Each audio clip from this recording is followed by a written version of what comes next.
Hello everyone, I hope you are doing well.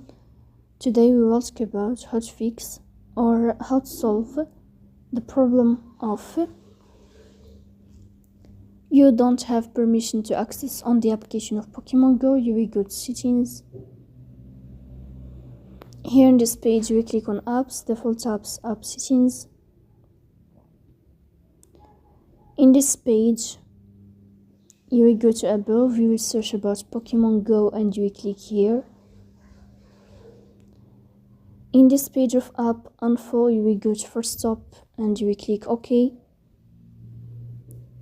Here you will enter to the window of storage. Then here we click on clear cache. In the end, you will turn off your Wi-Fi and you will turn on your Wi-Fi again. So please don't forget to support us by like and subscribe. See you.